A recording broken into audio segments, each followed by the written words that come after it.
Objection!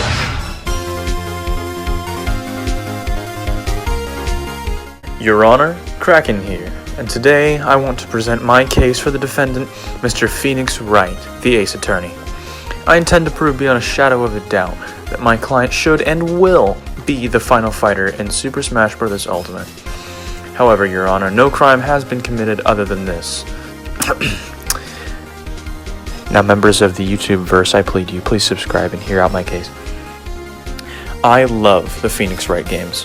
The first time I played the original Ace Attorney game, I felt something that very few games had ever done. I was met with a creative, intelligent, and masterfully crafted experience, not just a game. I felt a real adrenaline rush when pursuit kicked in and the witness was revealed to be the real culprit. However, another game I love just at this level is Smash. And I've always wanted these two greats to cross over in the form of a fighter. In this video, I will present short points as to why my man Nick will be the final DLC fighter in Super Smash Bros. Ultimate. Exhibit A, the Rapper Mario leak. Now, recently Hungrybox released a video on his YouTube talking about this one leak that came out a couple months ago. I call it the Rapper Mario leak, hence the picture.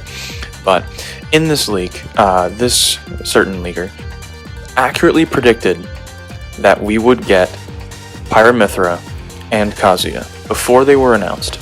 Also predicted the Monster Hunter Mii fighter and the Dante Mii fighter. Now, his final prediction for the last fighter in the regular pass was a Capcom rep in a game with little action. Now, of course, we all know who exactly this is. Now, I put this first because it's my least credible.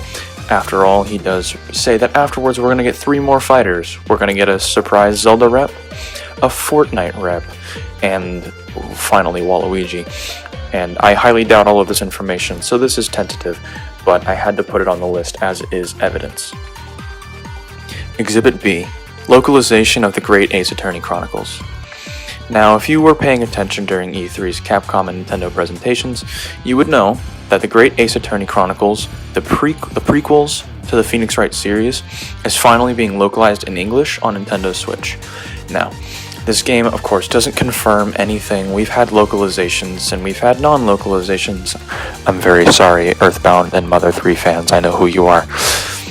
But this doesn't say much, but promotion has always been a factor in the previous DLCs and it's never impossible to count them out. Exhibit C, Ultimate Marvel vs. Capcom 3. Now, if you're a fan of the MVC series, as I am, I've actually played a little bit of Marvel vs. Capcom 2 myself, you would know that in the Ultimate Marvel vs. Capcom 3 game, one of the special reps that came with Capcom was none other than the Great Ace Attorney, Phoenix Wright. Now, Phoenix Wright was a very interesting character in this, considering this was his first appearance outside of his own series of story games. And this would probably be the only one if you're not counting Super Smash Bros. Crusade. Now, in this game, he was a very interesting character and very entertaining to watch, and a very interesting mix-up character. I love watching gameplay of this character, and I love more than anything his super finisher, where he just accuses the other team of being the culprit of the crime and just watches them get KO'd. It's amazing. I really think that this could support Phoenix's chances, considering being a story game rep, they don't have much representation, and it's kind of tough to adapt them into a full fighting game character. But this was really well fleshed out, and I think if we get something similar to this in Smash, I would be happy, and this boosts his chance of getting in. Exhibit D, Phoenix Wright and Nintendo. The relationship between Phoenix Wright and Nintendo has been very special. Now, in terms of Capcom games, the main series is, you'll see, of course, you know what they are. But one of the series has kept exclusively, almost exclusively to Nintendo consoles, and that would be the Phoenix Wright series, especially the originals. They were only released on Nintendo consoles for most of the time. There were occasional exceptions, I believe. Our Ultimate Marvel vs. Capcom 3, I'm pretty sure that, I think 90% of them were on DS anyways. But this game series was really only on Nintendo consoles. You never really saw him show up on your Xbox, PC, PS4, all those kinds of different consoles whenever they were in their day and age. But the story between Nintendo and Phoenix Wright. I think it's such an interesting thing that we could see, where Phoenix Wright is not exactly a third-party fighter if he were to be introduced. He's more of a second party, if that makes any sense. He's not first party because Nintendo doesn't officially own Capcom or the rights to the character of Phoenix Wright, but he's only ever really been on Nintendo consoles, with of course some small exceptions. And I think that this could really factor in to my predictions that I made previously about the similarities between Fighter Pack 1 and Fighter Pack 2.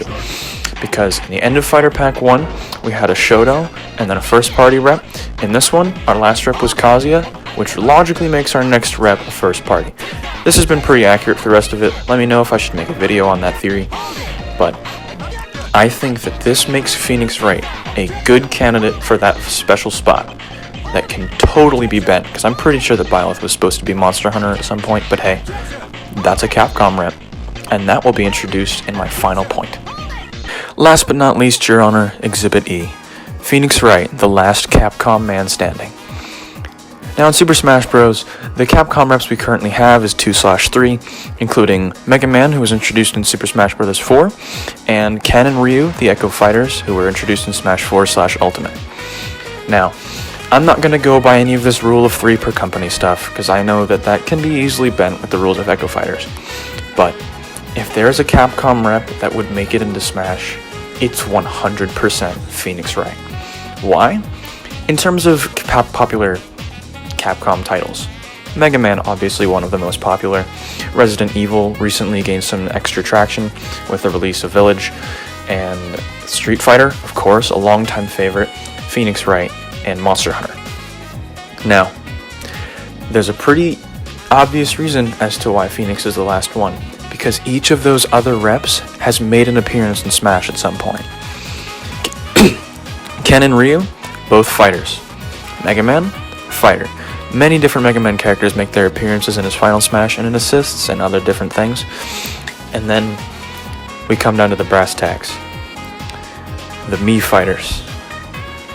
We all remember the sadness of seeing Monster Hunter show up as a Mii fighter, and the sadness of Dante, who I forgot to mention, as a Mii fighter. These are two of the best reps we had for Capcom. Now, I don't believe we're going to get another Street Fighter rep. I don't believe we're going to get another Mega Man rep. I think that those have been fleshed out just well enough, and I think that this paves the way for my boy in blue, Phoenix Wright.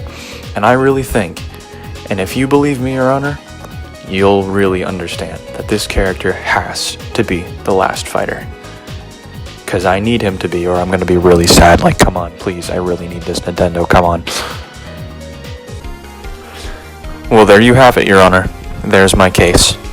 Now, to the members of the YouTubeverse, please let me know if you want me to make a video on my theoretical moveset I've made for Phoenix Wright, including his stages, music, spirits, and moves.